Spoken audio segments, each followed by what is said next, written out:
Hello everyone. Previous video में हमने कुछ स्पेशल जर्नल एंट्रीज को सॉल्व किया था। आज हम कुछ और जर्नल एंट्रीज को करेंगे। ओके, लाइक आपकी drawings in goods, goods given away as charity, goods distributed as free sample, loss of goods by theft और लॉस बाय फायर। ओके, इन सब केसेस को हम सॉल्व करेंगे। तो चलिए फिर स्टार्ट करते हैं। क्वेश्चन आपको गिवन है, journalise the following transaction. First आपको दे रखा है, supplied goods costing ₹600 to Shakuntala, issued invoice at 10% above cost less 5% rate discount. आपने गुड्स सप्लाई करे हैं शकुंतला को। आपने सप्लाई करे इट मीन्स आपने क्या करा है, उसे सेल करा है। ठीक है, जब आप सेल करते हो तो एंट्री क्या बनती है आपकी, आपने गुड्स शकुंतला को दिए हैं, जिसके पास आता है वो डेबिट होता है और जो जा रहा होता है वो क्रेडिट होता है। ठीक है, शकुंतला के पास गुड्स आ रहे हैं तो शकुंतला क्या हो जाएगी, डेबिट। Okay, to sales. अब अमाउंट कितना आएगा, अमाउंट आएगा आपको इसमें दे रखा है, हमने कितने गुड्स सप्लाई करे उसकी कॉस्ट कितनी है 600। ठीक है, ये हमें दे रखी है कॉस्ट ऑफ गुड्स 600 दे रखी है। उसमें आपसे बोल रहा है ऐड करना है आपको 10%, मतलब 10% अबव है वो, कॉस्ट से 10% ज्यादा। तो हम कॉस्ट में 10% को क्या कर देंगे, ऐड कर देंगे। ठीक है, तो 600 का 10% कितना आ जाएगा 60, इट मीन 660 रुपीज। इस पे भी वो कह रहा है कि आपको 5% का क्या देना है, ट्रेड डिस्काउंट देना। और ट्रेड डिस्काउंट को हम शो नहीं करते, डायरेक्ट हम इसमें से लेस कर देंगे। 660 का 5% आ जाएगा आपका 33 रुपीज, मतलब अमाउंट कितना है 627। तो शकुंतला टू सेल्स अमाउंट जाएगा आपका 627। ओके, नरेशन में आप लिखोगे goods sold to Shakuntala at 10% above cost and allowed 5% rate discount. आपने 10% तो कॉस्ट से ज्यादा उसको बोल दिया, इतना जाएगा, और उसके बाद आप उसको 5% का डिस्काउंट दे रहे हो। ओके, तो ये एंट्री आपकी यहाँ पर हो जाती है। नेक्स्ट एंट्री को देखते हैं हम। सेकंड में आपको दे रखा है, proprietor withdraw for his personal use cash for ₹2000 and goods worth ₹1000। देखिए, अब इसमें जो भी सारे ट्रांजेक्शन्स आएंगे, अगर गुड्स से रिलेटेड बात होती है तो हम उधर क्या लिखते हैं, परचेजेस, और अगर कैश से रिलेटेड बात होती है तो कैश लिखते ही है। पहली बात, अगर आप गुड्स को परचेज कर रहे हो तो परचेजेस क्या होते थे, डेबिट होते थे।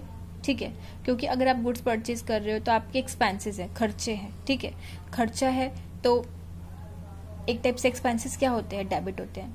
अब वो आपके एक्सपेंसेस कम हो रहे हैं, इट मीन्स आपने कुछ परचेज करा। ठीक है, आपने कुछ 2000 का चीज परचेज करा, आपके पास वो गुड्स आ गया, अब आप उसको बेच दे रहे हो, या फिर वो जल गया, या फिर आपने उसको चैरिटी में दे दिया, तो एक टाइप से आपके परचेजेस क्या हुए, कम हुए। जब परचेजेस कम होंगे तो वो क्या हो जाएगा, क्रेडिट हो जाएगा। ठीक है, तो सिंपल बात इसमें ये है। तो इसमें आपको दे रखा है कि प्रोपराइटर ने विड्रॉ करा है for his personal use cash. अब देखो, पर्सनल यूज के लिए कर रहा है, तो जब पर्सनल यूज के लिए करेगा तो ड्रॉइंग्स क्या हो जाएंगी, डेबिट। ठीक है, ये तो क्लियर हो गया। अब पर्सनल यूज के लिए जो उसने विड्रॉ करा है वो विड्रॉ करा है कैश, मतलब कैश कम हो रहा है तो कैश क्या हो जाएगा, क्रेडिट। कितना कैश विड्रॉ करा है 2000 का, और उसने गुड्स भी लिए हैं। तो मैंने आपको बताया अगर गुड्स वो विड्रॉ कर रहा है मतलब हमारी परचेजेस कम हो रही हैं, हमारे पास ऑलरेडी हमने परचेज करा होगा कुछ। ठीक है, वो हमारे स्टॉक में होगा, अब वो स्टॉक हमसे ले लिया जा रहा है, मतलब वो जो गुड्स है वो यूज कर लिए जा रहे हैं, तो गुड्स हमारे हो रहे हैं कम, तो परचेजेस क्या हो जाएंगी, क्रेडिट। ओके, कैश में कितना लिया है हमने पर्सनल यूज के लिए 2000, और परचेजेस में लिया है हमने 1000। टोटल ड्राइंग्स कितने की कर ली हमने, 3000 की। ओके, नरेशन में जाएगा cash and goods taken away for personal use. Okay, next adjustment देखते हैं। नेक्स्ट ट्रांजेक्शन आपको दे रखा है, goods for ₹5000 were given away as charity, जिसकी सेल प्राइस दे रखी है 6000। अब देखिए, फिर से आपके गुड्स क्या हो रहे हैं, कम हो रहे हैं, क्योंकि उन गुड्स को आप किस में दे रहे हो, चैरिटी में दे रहे हो। जब कोई चीज चैरिटी में जा रही है तो चैरिटी क्या हो जाएगी, डेबिट टू। अब मैंने आपको बताया गुड्स हैं तो परचेजेस क्या हो जाएगी, क्रेडिट। और आप क्या लिखोगे, कॉस्ट प्राइस को लिखोगे, आप सेल प्राइस को इधर नहीं लिखोगे, क्योंकि भाई जितने की हमारे पास गुड्स थे, जितनी उनकी कॉस्ट प्राइस है उतने से ही हम उनको कम करेंगे। ओके, नरेशन में आप लिखोगे goods given away as charity. Next, fourth adjustment आपको दे रखी है, goods worth ₹2,500 were distributed as free sample. फिर से हमारे गुड्स कम हो रहे हैं, क्योंकि अब हम गुड्स क्यों दे रहे हैं, हम दे रहे हैं फ्री सैंपल के लिए। फ्री सैंपल के लिए दे रहे हैं तो एक टाइप से हम क्या कर रहे हैं, अपने गुड्स का एडवर्टाइजमेंट कर रहे हैं। तो एडवर्टाइजमेंट एक्सपेंसेस डेबिट। ओके, 2 आप गुड्स दे रहे हो, गुड्स कम हो रहे हैं तो क्या हो जाएगा, परचेजेस।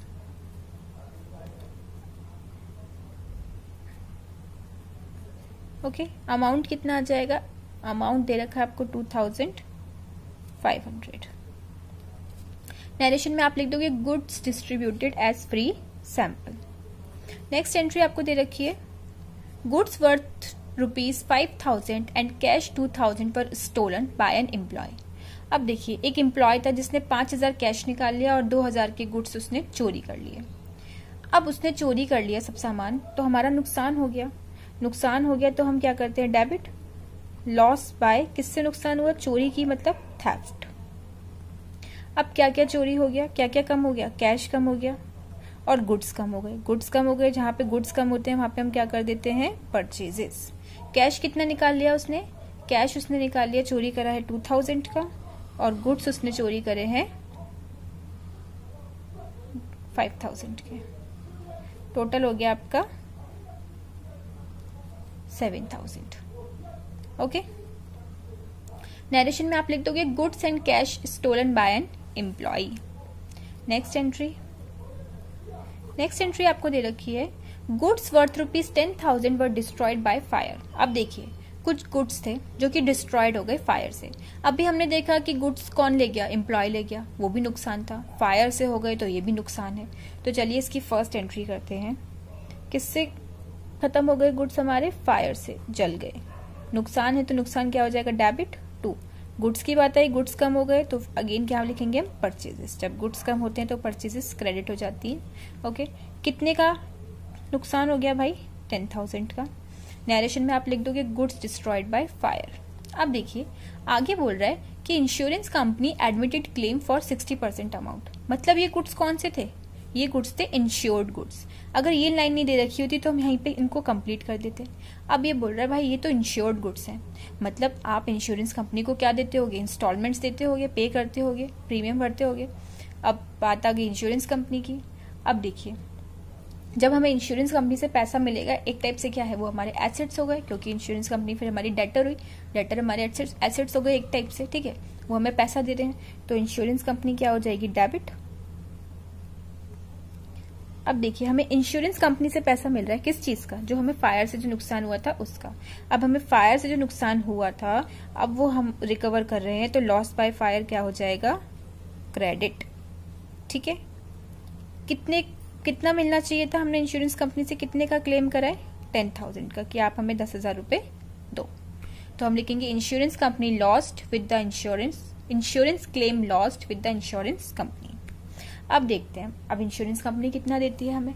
इंश्योरेंस कंपनी ने क्लेम दे रही है वो सिर्फ आपको 60% अमाउंट का। अब आपको पैसा मिल रहा है, ठीक है, आपको पैसा मिल रहा है, तो bank account debit, okay, to insurance company. But पैसा कितना मिल रहा है हमें, 60%, 10,000 का 60%, इट मीन 6,000। इंश्योरेंस कंपनी को देना कितने का था, 10,000 का। 4,000 का क्या हो गया, 4,000 का हो गया नुकसान। वो किसमें चला जाएगा, आपका प्रॉफिट एंड लॉस अकाउंट में। नुकसान है तो क्या हो जाएगा, डेबिट। प्रॉफिट एंड लॉस में चला जाएगा आपका 4,000 रुपीज।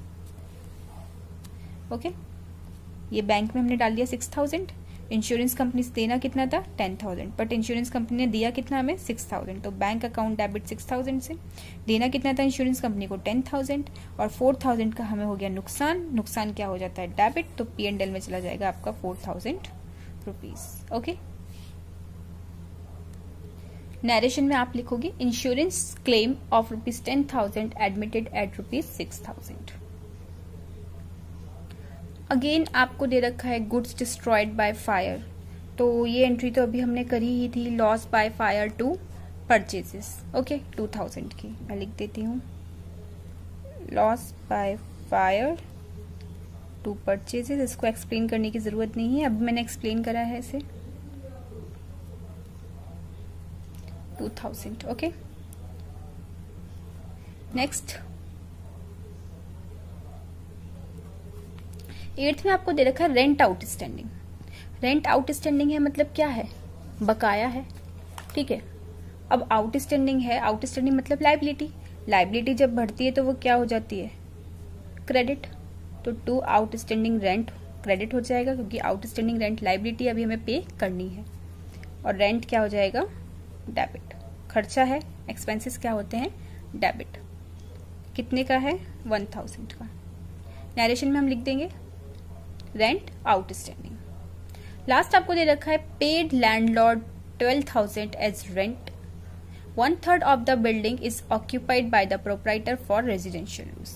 आप लैंडलॉर्ड को 12,000 रुपए पे कर रहे हो एज अ रेंट, ठीक है। उसमें से जो 1/3 जो है बिल्डिंग वो ऑक्यूपाइड कर रखी है प्रोप्राइटर ने अपने रेजिडेंशियल यूज मतलब पर्सनल यूज के लिए।